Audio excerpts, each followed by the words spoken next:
Welcome to a special edition of the Darden Admissions Podcast. I'm your host, Brett Twitty, and you are listening to a new episode. On this episode of the podcast, we return to our ongoing Faculty Spotlight series, a series we call Office Hours, with a conversation with Michael Ho. Michael is a professor of practice here at the Darden School of Business and also a member of the finance faculty.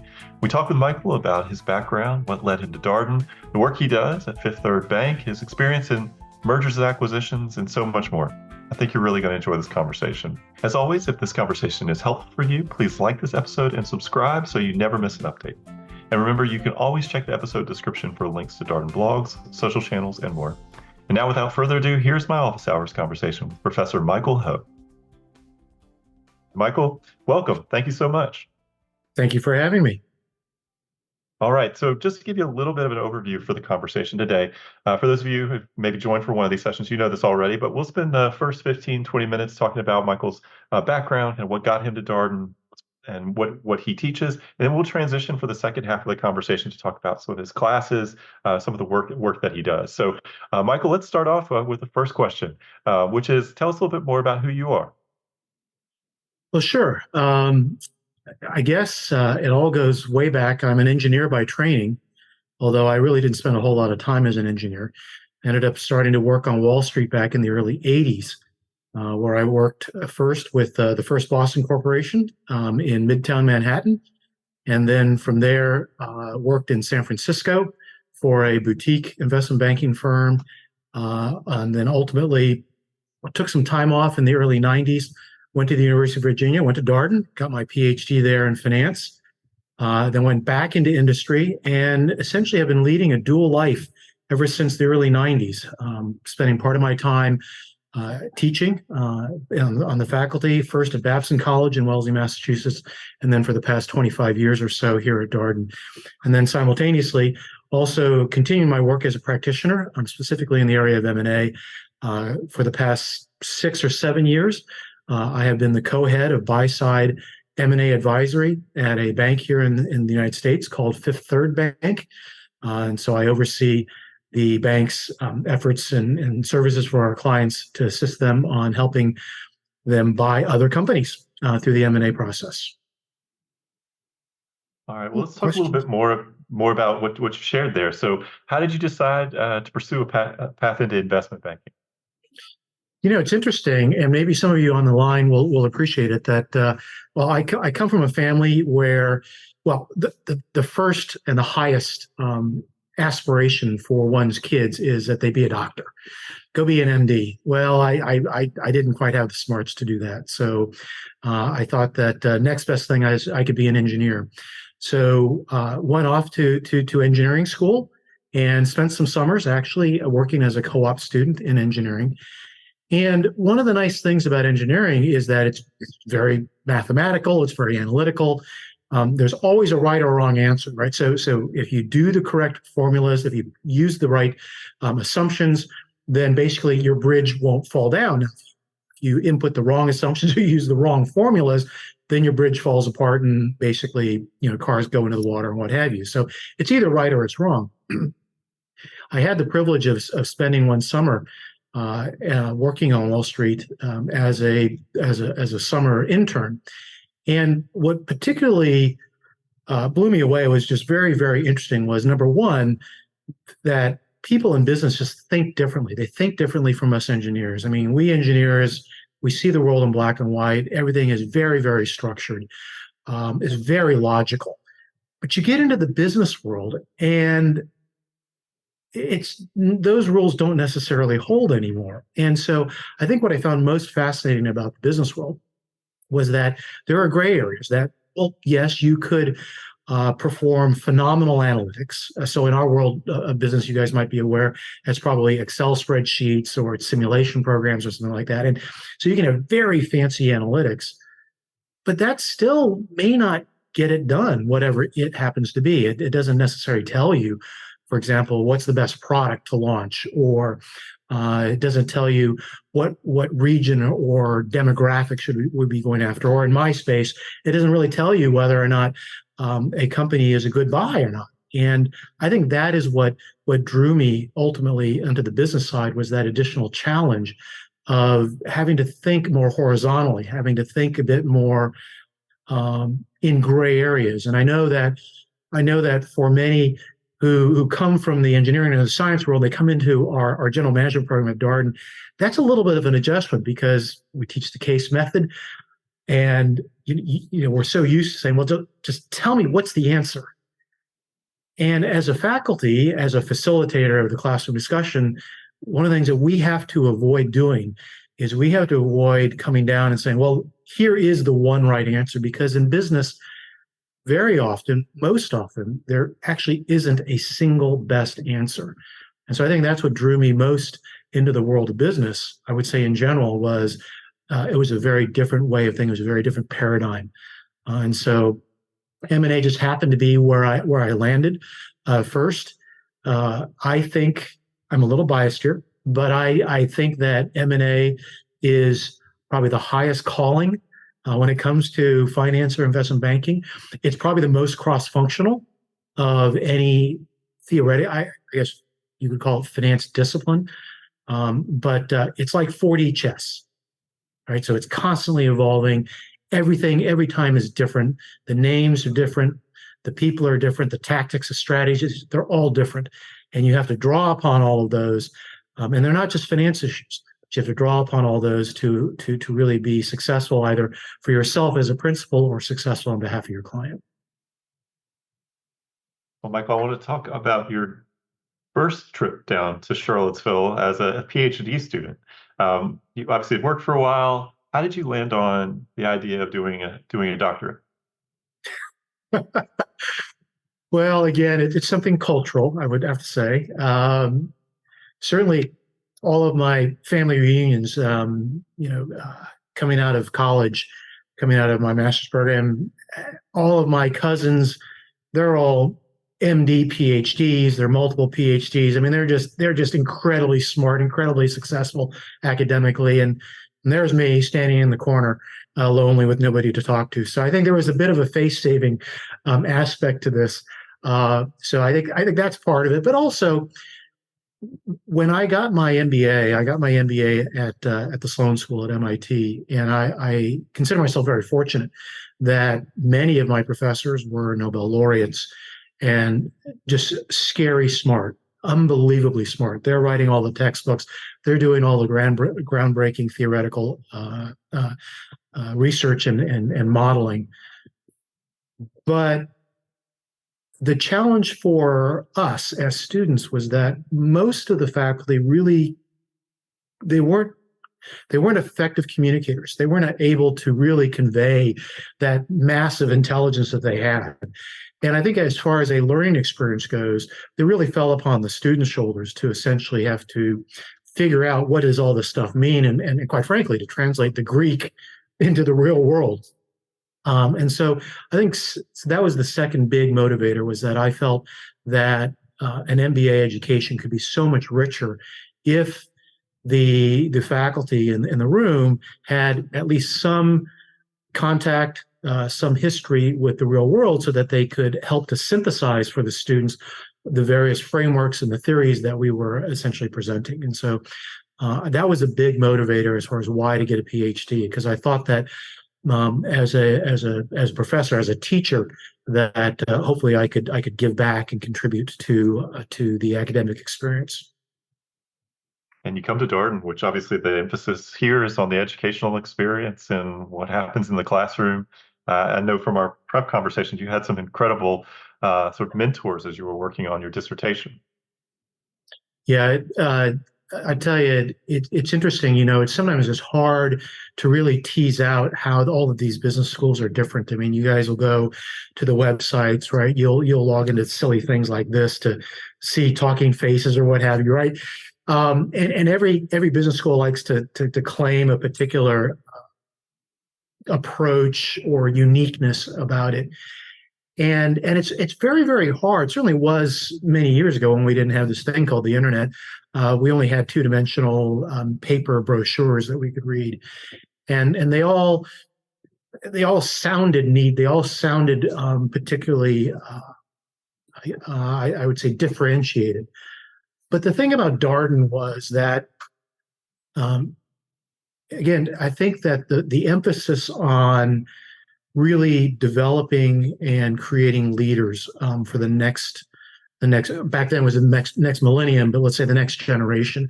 It really actually even carried over to the doctoral program. And so the faculty that I had, that I counted myself very fortunate to have had, both on my committee, but also around me. Now, many of them have retired, but they've left a legacy. They were they were excellent academics in their own regard. Now, granted, they were very applied, right? So they would take um, uh, executive management or management questions, issues that were being confronted with in the real world, policy issues, and then they were doing research around that. But they were also phenomenal in the classroom. Just you would sit through a couple of classes with them, and it was just amazing to see them to interact. And again, I know we refer to ourselves as faculty, but I like to actually think of ourselves more as facilitators, because the truly effective case method teachers are simply facilitators. We simply direct both the energy of the room, the conversation, and the dialogue. And so that was for me just an eye-opening experience, and I think it really enriched my doctoral experience. Sort of natural segue to my next question is, what do you enjoy about teaching through the case method? This is a question that we've asked to everyone who's come on office hours. I've been interested in hearing people's different perspectives. And that's a hard question really to answer for a finance, right, professor, because everyone thinks, oh, finance, well, gee whiz, that's spreadsheet work and it's a lot of numbers. And again, there's either a right answer or there's a wrong answer. So, I mean, how do you do cases about that? And I will confess that it is more challenging to teach finance at the MBA level solely via case method. But that is what we do here at Darden. And I think that we do a pretty effective job at it. Now, you can scale up and scale down on the cases as far as with regards to complexity and real world issues. But I think that the most important thing about the case method, and what I enjoy most about it, is that it really requires setting context first. And I think for a general management program, one like Darden, if you're sitting in the classroom, if you're a participant in a case method class, then you need relevance. You deserve relevance, actually. It's not enough just to sit back and write down all the equations and to write down the frameworks and to draw the pictures. You really need to have, well, why are we doing this? Well, why is this important? And I think that the case method actually does that best of all, because that is what really, in your preparation, you're basically reading a story, 4 or 5 pages of a story. It's a real story, typically.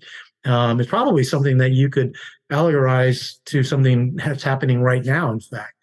And I think that by teaching the analytics within that context, I think it really makes it come much more alive. Now, I think that the other thing that the case method does pretty well, even in finance, is at the elective level. And that's when you get into more complex situations, perhaps more industry specific situations. So I do and focus primarily in the area of M&A, but more generally in the area of corporate finance. Well, there's stuff every day that you can read about in the Financial Times or in the Wall Street Journal or what have you, that are real life questions that we would address in the electives. And those get incredibly detailed, but also they tend to be very unique. And so what the case method, I think, really strives to do is it really attempts to help us think more broadly, to think more in terms of frameworks or almost worldview, because it doesn't really do you any good to come out and just memorize a series of recipes, because unfortunately the real world is too complex to be just distilled down into 3 or 4 or 5 just simple step A, B, C, D, E, and F. And so I think with the case method, then it allows us to come at the problem in a variety of different ways. And also I think it does a good job of accommodating the various backgrounds that we have in the classroom as well, the various experiences that can then be brought to bear by the various participants. It's also interesting to think about your background and experience. So you mentioned at the top that you are also working. You're employed at Fifth Third Bank. You lead buy side advisory for them. How does that add to what you're doing in the classroom? How does what you're doing in the classroom add to what you're doing in your day job? Well, Brett, to be honest, there are probably some of my work colleagues who said that I don't actually work hard enough, but we'll put that aside for a moment. Um, Being a professor of practice is quite a privilege here at Darden, and again, I think consistent with Darden's ethos and culture, it really I think leverages the professor of practice program. We have practitioners, experienced executives, what have you, playing a role in the curricula and in various aspects of the student life. For me, I'm still actively involved in a variety of M&A transactions. I have 3 active transactions going on right now. So how does it actually impact what I do in the classroom? A couple of ways. First of all, even outside of the M&A elective, which I teach, so I would also bring these into, for example, into the core finance class, which I guess I'll be teaching here in a little bit. But specific transactions, specific um, encounters with clients, client behavior, client decisions, both the good and the bad, I think can often be brought into the classroom as additional illustrations as to how concepts are either applied or many times misapplied, and what the outcomes of those might be. Now, certainly for the corporate finance classes that I teach or that have taught, as well as the M&A elective that I teach, I'm able to actually bring in specific transactions, specific capital financings, if you will, capital raises that I've been a participant in, and I can actually bring those into the classroom itself. So, and bringing in guest speakers, sometimes they are colleagues of mine who I can bring in, and they can tell good war stories. And like, it's always good to bring in, I think, some battle tested veterans who can give additional color and flavor. But again, I think we ought not lose the reason why we do that, because there are some programs, there are some courses out there that you guys might end up encountering. I think they play very well because you get to see a lot of maybe potentially famous names that are guest speakers, what have you. I think that's okay, and I think there's a place for that. But we ought not lose sight of fundamentally why are we here, and therefore what role does a guest speaker or an outside speaker have? And so the guest speaker really needs to be reinforcing whatever we're doing within class, so whatever theoretical frameworks, whatever cutting edge approaches that we are covering within the classroom, that needs to essentially be exhibited, and it needs to be, I think, shown how it works in practice by our guest speakers. And so they have a very specific role to play here at Darden. And I think that's one of the nice things that we have. Certainly, with the professional program, being up here in DC, we have quite the number of resources, whether it's alums, whether it's people on the policy side, of course, with DC here, legislatures, lobbyists, what have you. And we've been able, I think, to incorporate them pretty well and make for a pretty enriching and unique program. Sorry, I used that word unique. I shouldn't use that, but I think it's a pretty special program. Well, let's talk a little bit more about your teaching experience. You've taught both full-time MBA students as well as executive MBA students, and you'll be even teaching part-time MBA students in the coming year. What do you enjoy about teaching executive MBA students? I'll share just a historical note. Michael has actually taught in our executive MBA program since the program's inception. The program is almost 20 years old at this point. And it's gone through a lot of growth and evolution during that time. But Michael, what have you enjoyed about working with working professional students?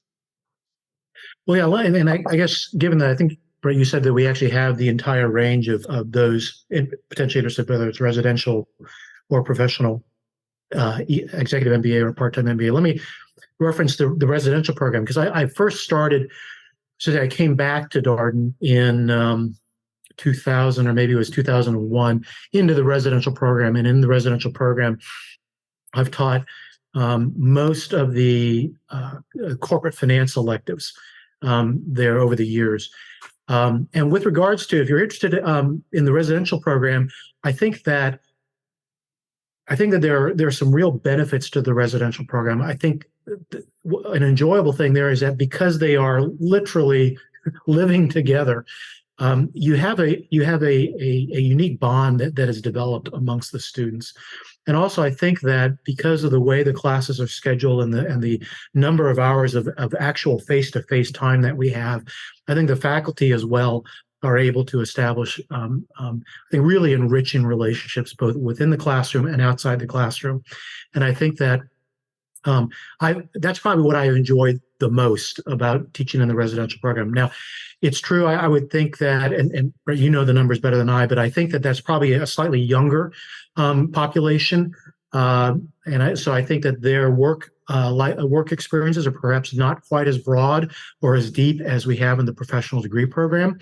I think, though, that certainly from a quantitative and analytic perspective, I think there's perhaps a little bit more willingness to just to get to roll up the sleeves and get their hands dirty, because in large part that's the role that they will be playing immediately upon graduation at Darden.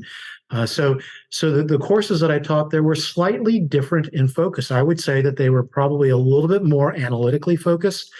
I would say that the M&A elective, when I took it over from the former dean, Bob Bruner, I crafted it to be a bit more aligned with what an investment banking associate would be actually doing on day one. So it was really targeted much more, I would say, in the analytics there. But so I think that's a little bit of a difference of the flavor. But again, getting back to the contact hours, I think one of my greatest and my most fond memories was actually this last semester, this past spring, where I taught the M&A elective, and actually it was the last time I was going to be teaching at Charlottesville, at least for the next couple of years. But I had a student who took it upon himself to essentially organize pub nights. So he basically would schedule and there was a sign-up sheet for pub nights after class, and or I would say after that day's class. And it was just a lot of fun to be able to hang out with the students for a couple hours each night, just over munchies and just to catch up on what people were doing in their lives.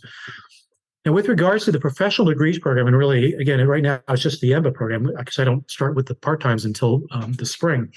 But what an entirely different group. Again, you're talking about a much, I was going to say older, but I think we're not allowed to say that. So let's say a more experienced and seasoned group of individuals, and really just a fascinating range of backgrounds. And I mean, whether you're talking not-for-profits, you're talking startups, you're talking a lot of like federal, or I should say government-related, public sector backgrounds, a lot of military. I don't know if they actually ever really retire, but let's say military folks that are maybe pivoting or at an inflection point. And so I think that the range of folks that you get in the professional degree program is much wider and much broader, which, again, that poses in some sense a little bit of a challenge to the faculty, because how do you get such a wide range essentially up to roughly the same level, and how do you get them to level set? And I think that's tough. It's tough, but also I think it's incredibly satisfying, I think, from a faculty perspective. And so with the professional degree program, in talking as well with some of my other faculty members, I think that we find the challenge of relevance to be of the utmost importance, because we're dealing with people who, many of them are currently still working. So time, and they have family oftentimes, or they have other obligations. So time really is of the essence. They don't have the time or the energy to wade through this much stuff of just pure unapplied theory. I mean, they really need to understand, okay, how is this either relevant to me right now, or how can I see it would be relevant to me in my next stage? And so that really gives rise to some very interesting and robust discussions in the classroom. And you can always expect that the participants in the classroom will bring in some ideas of application or experience which you would have never thought of, because just I've never lived in that world. I just have no idea. So I think that there's a richness there that is just very different from the full-time residential program. I want to talk about your M&A elective that you teach in the executive MBA program a little bit later. But before we get there, I'd like to talk just a little bit more about what M&A is, because we have all kinds of people who have joined for this call. Some people may know that world intimately, and some people may not know that much about mergers and acquisitions, maybe doing a Google right now to kind of try to learn up on exactly what that is. So how do you explain what M&A work is to someone? Yeah, I had to get really good at this because my family, bunch of doctors, and all, they didn't understand it either. So back in the day, I had to come up with something that was reasonably understandable. M&A really, honestly, is a very broad term.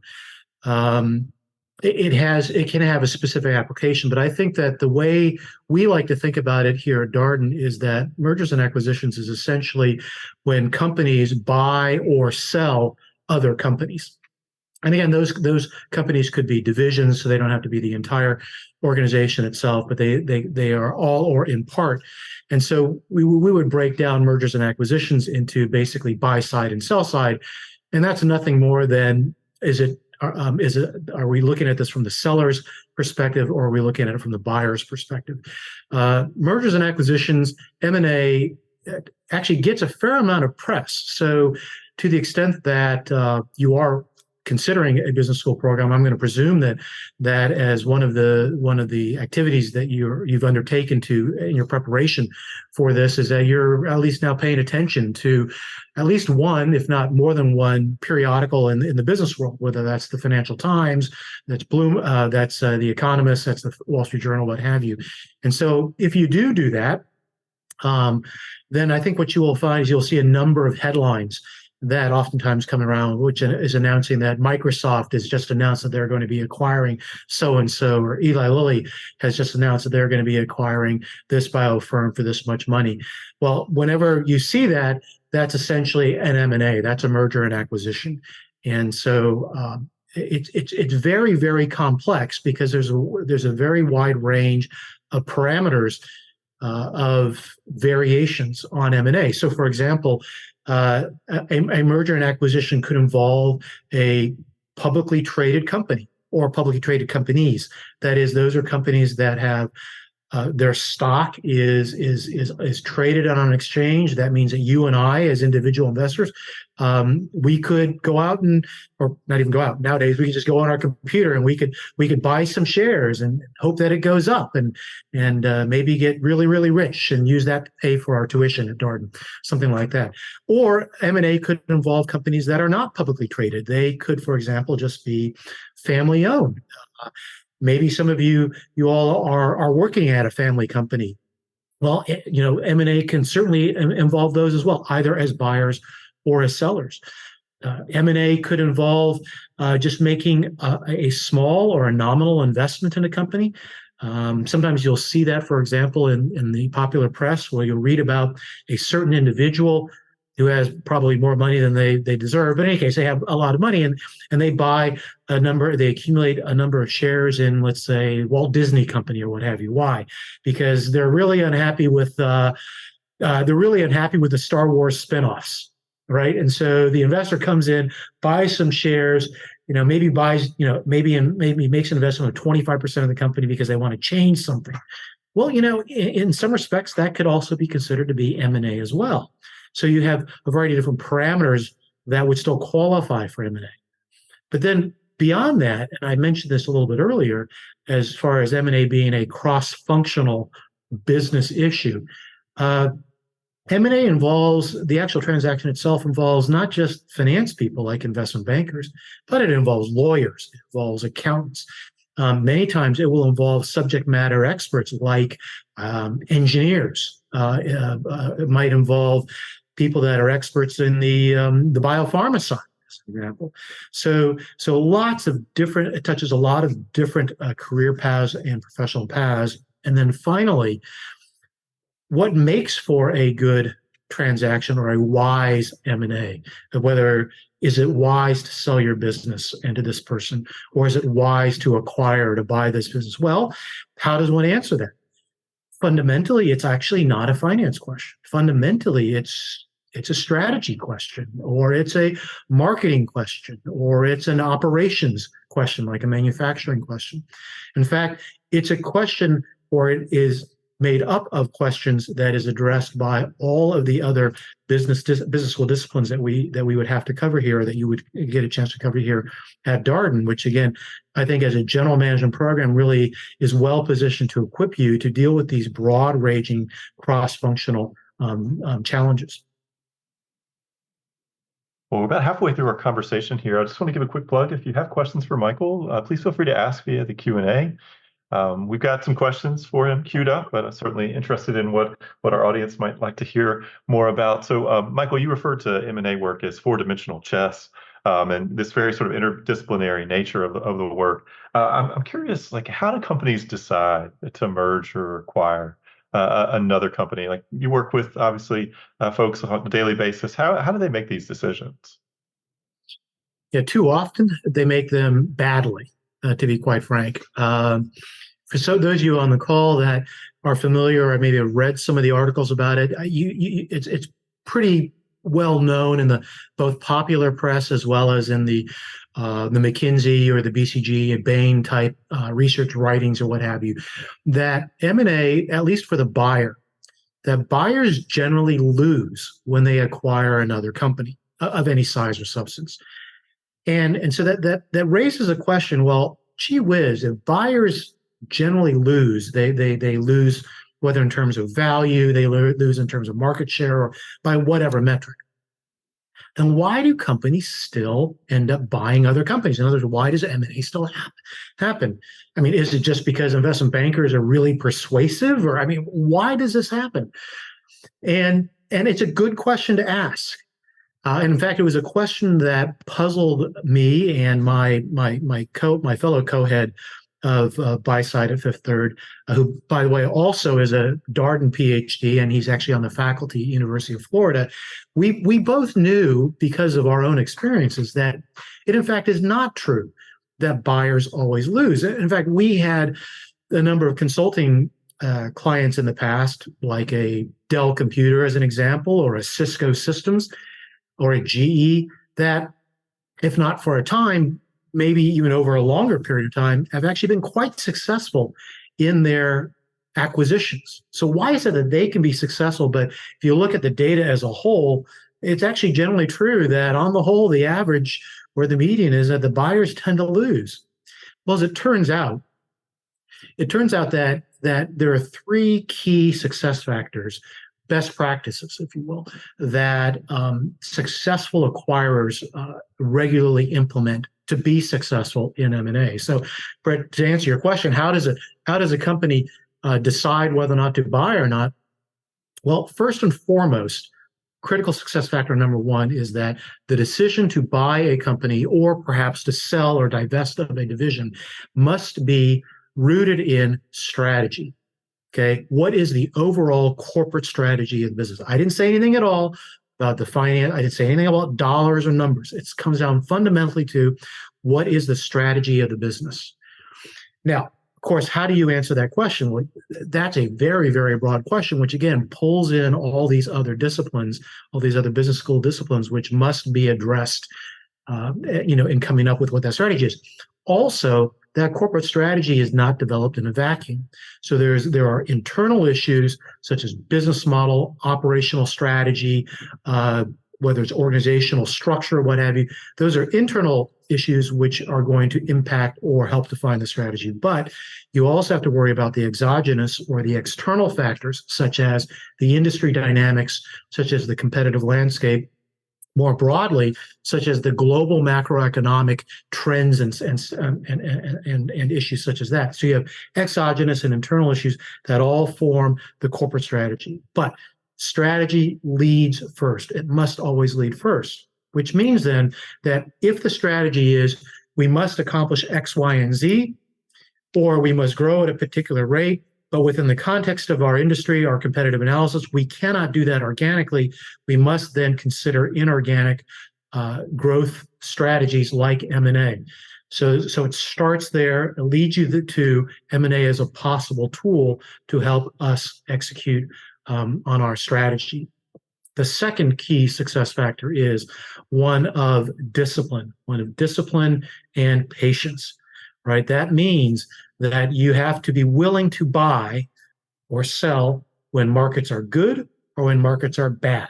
So you don't look at the Dow Jones, you don't look at the FTSE index up or down, you don't look at Bitcoin. You basically say, look, is this the right time from a business strategy perspective to make this acquisition or to sell this division or what have you? So you must be very, very disciplined. And that also means that every time you get a phone call from an investment banker, and there are tons of these investment bankers, and I know because I got 100 of them as my colleagues at Fifth Third, who are constantly calling companies saying, hey, we are selling a business. Would you like to buy it? And unfortunately, too many companies are reactive and they basically say, oh, look, there's a shiny new object. Or alternatively, if you're from the States, it's like, oh, look, a squirrel. They go chasing after that. And inevitably, what ends up happening is that either they end up wasting their time and they don't win the deal, or they actually do win the deal. And now you have the proverbial dog who caught the car problem, and they're not quite sure what to do with it. So the second key point is maintaining discipline and maintaining patience. And the third and the final aspect is you must be proactive. So that means if you're thinking about if your strategy says we need to expand into a particular area where these particular target companies reside, you need to be proactively engaging those companies in dialogue as a potential target before they actually go for sale. Because what you ideally want to have happen is you want to have established that relationship with those potential targets, those potential sellers, before they sell. Because best case scenario, in that case, you don't actually have to compete with other buyers for that particular company. So I would say that those are the three key aspects that go into a successful acquirer when they're thinking about buying a company.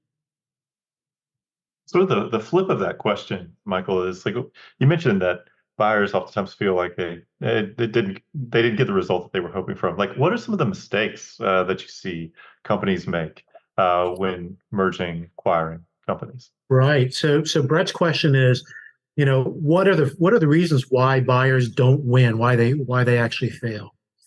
Well, as a finance professor, what's my natural response? Well, naturally, it's because they didn't run the right numbers. They didn't pay the right price or what have you. But the right answer is, more often than not, the reason why acquisitions fail is either number one, it wasn't based or founded upon the right strategy. Okay, they bought it because it wasn't well thought through. It didn't actually accomplish what they need to actually accomplish. So that's key issue number one. So it wasn't well thought through ahead of time. Key issue number two is that essentially there wasn't a lot of experience or preparation in place when they embarked upon the process. So too often when you get involved in an M&A transaction, and this is part of the 4D chess thing, is that it takes on a life of its own. And so the process can either move very, very quickly, or it can move very, very slowly with lots of interruptions, many of which are unforeseen. And if you're not really well prepared before you get into the process, sometimes the process ends up steamrolling you, and that's where you make mistakes. The third and the final aspect, believe it or not, yes, a finance professor is going to say it's the people issues. It's those intangible people issues. It's because buyers don't plan ahead on how are you going to manage the people issues? How are you going to bring them in? How do you deal with cultural differences? How do you deal with hurt feelings?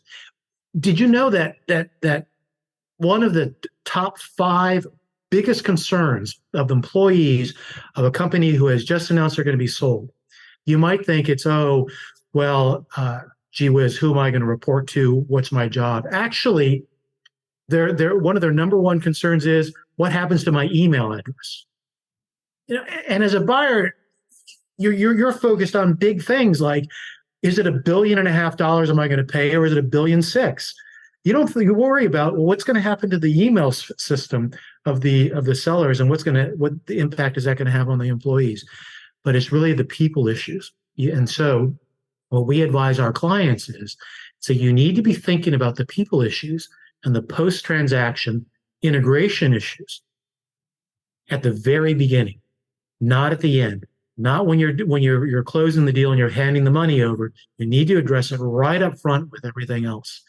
And again, as a finance person coming out of business school with a finance degree, thinking that the sole answer is all about how big my spreadsheet is, that just blew me away. I didn't really fully realize about those intangibles and how everything was all linked and interlinked together. It seems like just listening to you talk about these things, it's incredibly important to be sort of disciplined in your approach and to have a very sort of process-oriented approach. Because I imagine, like to your point, like calls are coming in, there's so many opportunities you could take, but you can't chase every opportunity. You have to be really methodical about it. No, that's exactly right. And a lot of companies really have very limited resources when it comes to M&A. Again, whether you've decided to sell one of your divisions or whether or not you want to acquire another company. And oftentimes the people that get tasked to do this M&A have day jobs. I mean, that might be the CFO, the VP of Finance, the Director of Business Development, what have you. And quite frankly, they've got a lot of other things that they've got to do. And now you've saddled them with this really intensive project, which is totally unpredictable. It could change on a moment's notice, which is why investment bankers, they always look like they age 4 years for every 1 year, because they have no control. It just everything is unpredictable, which I think actually is one of the most enduring aspects of M&A, but it's very challenging. And so as an organization then, if M&A, and for any organization of any size, M&A is going to have to be a tool in their toolkit if they are going to effectively compete in the future. Then what that means is they need to have, number one, they have to have educated and experienced staff that can actually execute on this. So they have to have the right people in place. Number two is they have to have the right incentives in place such that when a situation comes up and you essentially assign those specialists to that project, that they're not penalized somehow on their day job or regular stuff. And then the third and the final thing is so that you have to make sure that you have the right kind of outside counsel. And again, that's something that a lot of, certainly the smaller companies, with first time in M&A, they oftentimes think that they can just get away with their current lawyer or their current accounting firm. But if their lawyer is basically a general attorney who's never actually done M&A before, or their accountants are a small local town-based accountant who really has no experience in this, then that's going to put you under a great deal of stress in the process itself. And if that isn't enough to motivate you in thinking about that external team ahead of time, just know that deals that have the least friction, that are the most plain vanilla, result in the highest value for the seller and for the buyer, the highest value created. It's when you get into the messiness and the unpredictable stuff, that's where you start to that's where you start to spend money. That's where you start to lose price, if you will, if you're on the sell side. So yeah, it can be quite the challenge for, I think, a corporate organization to undertake M&A on a regular basis. You said a few times that M&A is unpredictable, that there are these obviously there's a lot of stuff that happens. Like what are some examples of like the unpredictable things that might develop during a merger or acquisition? Well, so again, let's talk internal issues and external issues. So from an internal perspective, unforeseen things can be such as what happens if you have some key employees that leave, either right before or in the middle during the process itself. What do you do there? Other issues. What do you do when news of the fact that either you're acquiring such company or you are a company that is selling? What do you do when it leaks out or when rumors start to circulate? You get calls from your customer or from your suppliers about, hey, this is what I just heard. What's actually happening? Have you thought about that? Have you planned for that? So I think those are some unexpected twists and turns, fires that will need to be put out. Externally, what sort of unforeseen things? Well, here's an example we can give, which is directly relevant to this year's M&A class, and that is, what do you do when the transaction involves a buyer and a seller such that, at least in the United States, and this would also work, by the way, if you're in the EU, that you would be required, as part of the laws and the regulations, to file for antitrust issues, for an antitrust review. Well, what do you do there? Because that's something you cannot control. You cannot control the government when it comes to their rules and regulations, number one. And number two, you can't control their timing and their process. And so just a little bit of a preview, but one of our backbone case in the M&A course that we're looking at reviewing now involves a large publicly traded company in the United States who is acquiring our client, a small family-owned business, and we had to secure antitrust review prior to closing the deal. And it ended up extending the discussions and the dialogues for almost 18 months while we were in the review process. Michael, we've started to get some questions to the Q&A. I'm sort of right on topic here. So one question is, I know there are consulting firms that have M&A practices. Like, how would consultants potentially be involved in these transactions? You talk about lawyers and accountants, but what about consultants? That's an excellent question. And I think it's a good question because it really points out that M&A is not just doing the deal. It's not just that very narrow time frame where you've got the investment bankers, the lawyers, and they're flying in the private jets, and it's just like in the movies, this, that, and the other. That's only a small part of M&A. And as we've already referenced, to truly be successful in M&A, there's got to be some strategic thought that is a precursor to the actual execution of the M&A.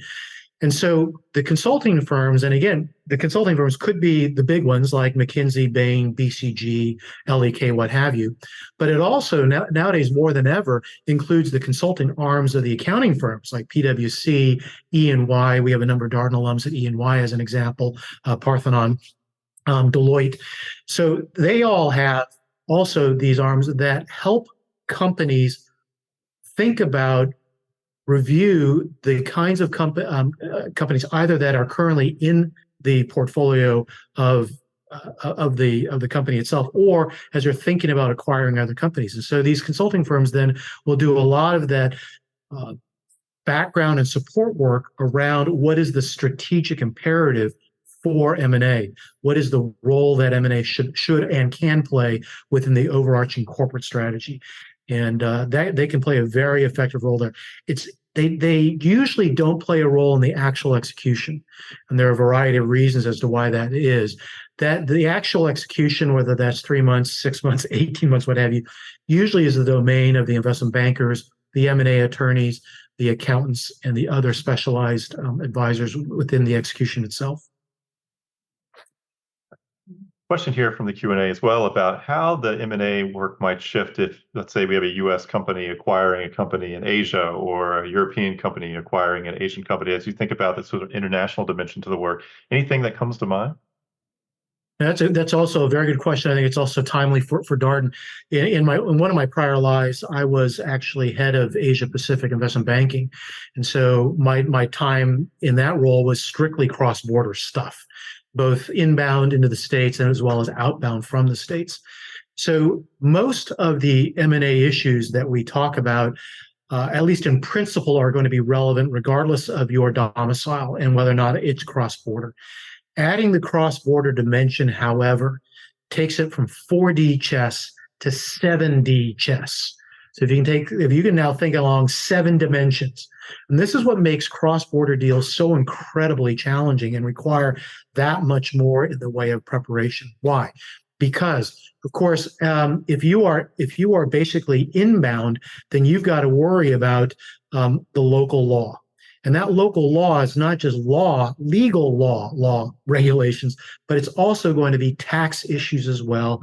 And ultimately, post-transaction will be what is the accounting impact to you on a consolidated basis, right? So you've just taken it up a notch. Not only do you have to deal with the local issues, but you're going to have to deal with the home country issues as well. Number one. Number two is that it sure would be nice if we had one consistent legal and tax framework across the developed and even the developing economies. Of course, the answer is we don't. We don't have that. And so as a consequence, your outside advisors now are going to go up 2-3 times in numbers, again, and in scope and in complexity. So once again, the level of your preparation and knowing what you're getting into becomes that much more important. And then, of course, I would say as well, from a finance perspective, got to get this in. But your choice of financing, where you choose to finance, the risk management issues vis-a-vis cross-border currency exchange, all of those could potentially become an issue as well. A question here about advising clients in a high interest rate environment. So one of the hot topics, I think, as we talked about in M&A, as we were prepping for this call, is interest rates in the United States in particular, but other countries as well, just high right now, given inflation and all these kinds of things. So how do you advise a client? What are some of the considerations as you look at a deal in this particular interest rate environment? Yeah. So if you've got a client that is one of the not the average that we had talked about before, right, which is basically a loser's reaction, whatnot. If you're talking to a best in breed acquirer, or for that matter, seller, right, then that's going to be somebody who makes the decision to buy or to sell, irrespective of interest rate environment. In other words, you do a deal because it's the right time to do the deal.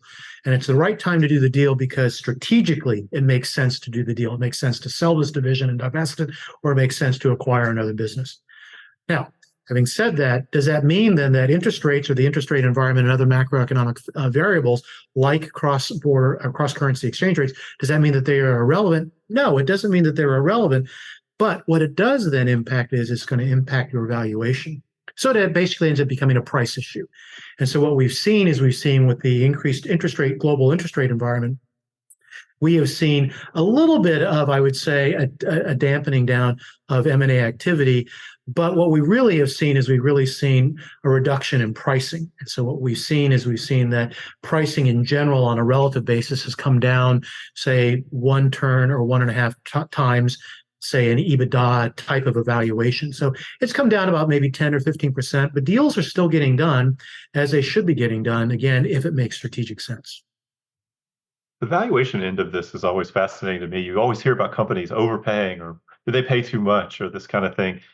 How hard is it really to do, effective valuation? I mean, we've got obviously tools to do this, but you still see companies overpay. So is it hard?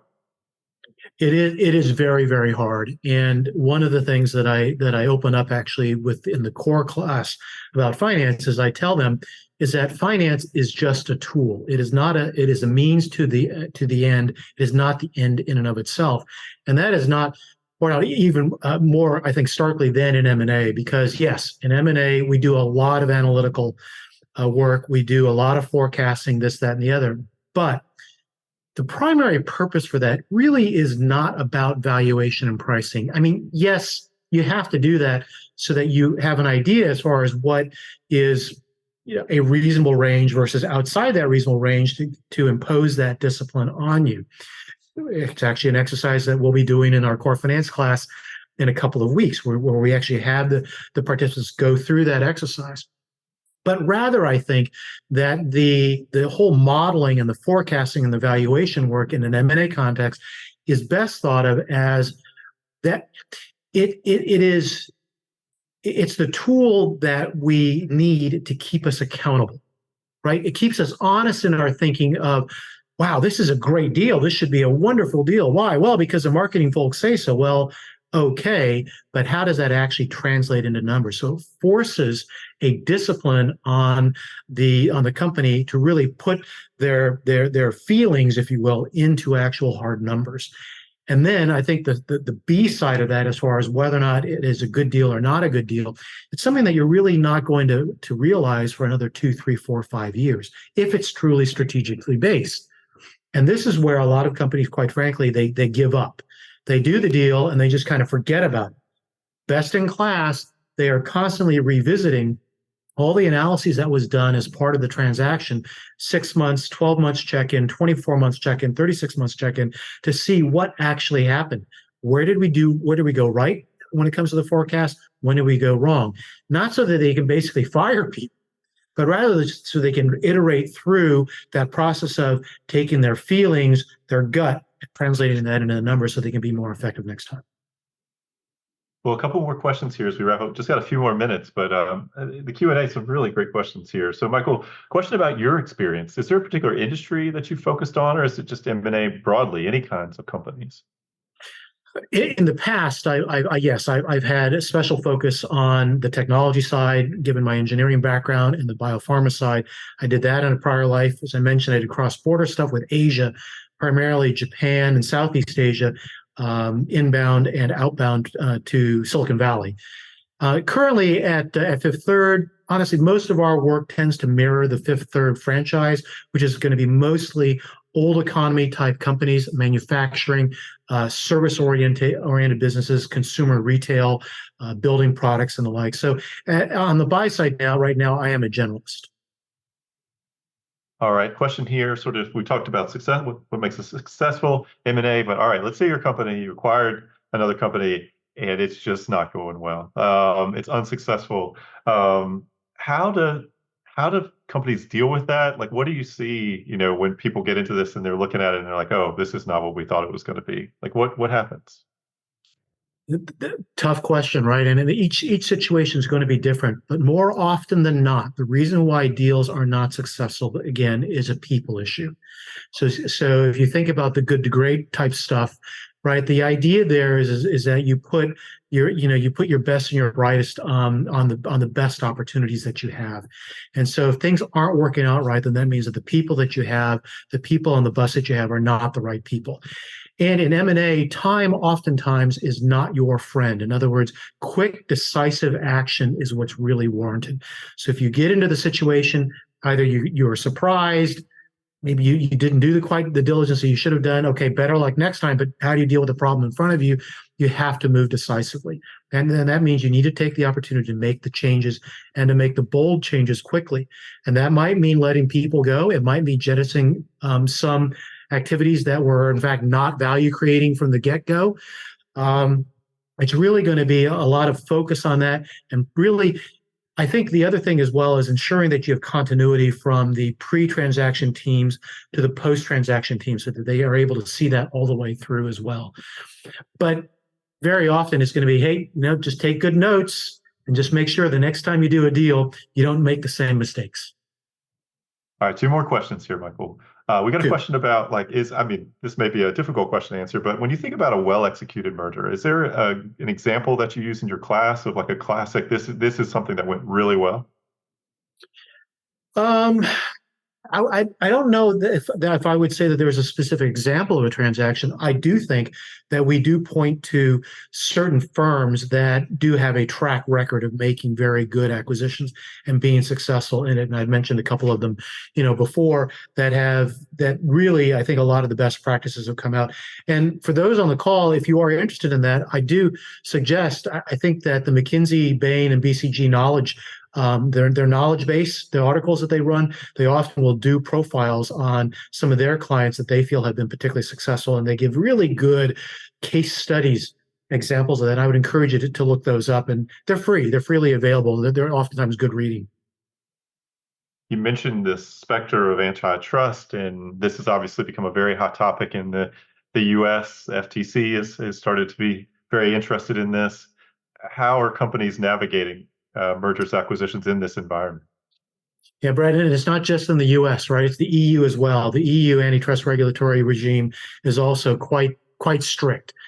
So what's happened here, certainly in the States, and I think in the EU are ahead of us by about 6 to 12 months in adapting to this, but essentially now we can't take anything for granted. And so now we are having to build into our process timing and expectations, as well as bringing in the right kind of antitrust counsel on board earlier rather than later into the process. So we have to bake it in. And that means that our deals now are taking longer. Instead of 3 months, they might be taking 6 or 9 months because we have to incorporate this. All right, last question, Michael.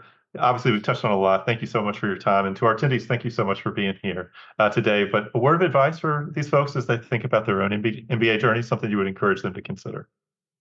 Well, I think that you've already done the first thing, which is you've logged in, you're experiencing as much of the content and the exposure as Brett and his team are able to provide you. Take advantage of all that if you can, and not just at Darden, but all at the other schools. Really, though, try to, if you can, identify or maybe get those on the other end of the screen to articulate for you what they view as being the core competencies of that program. And that the core competencies are not just something that they feel that they do well, but something that they feel that they do well that is differentiated amongst the other potential choices that you have. And I think that's going to be the fundamental key. And then just basically match that up and see, well, what is it that you really feel are the competencies that you lack, that you want to basically, the gaps you want to fill. Maybe there are gaps that you have, competencies that you have that you want to leverage, but then so you use that to map against your own competency set, and then I think will give you the best fit. I appreciate that. Very systematic approach. Well, Michael, thank you for your time. And again, our attendees, we so appreciate your joining us for these office hours. We got one more coming up in August with Sasha Zork, member of the Decision Analysis faculty. So join us back for that. As always, this session was recorded. We're going to share it out on our Vimeo channel as well as on our admissions podcast. And I think some of you may actually be logging in shortly for the full-time MBA application launch webinar. So thanks so much for spending time with Darden today. And Michael, have a great class. Thanks, everybody. Thanks very much. Good luck to you all. And that was my recent office hours conversation with Professor Michael Ho. As always, if you have any comments, suggestions, requests, if you'd like for us to cover here on the podcast, we're all ears. We can be reached at Darden, that's Darden, at virginia.edu. Until next time, stay safe, be well, and thanks for listening.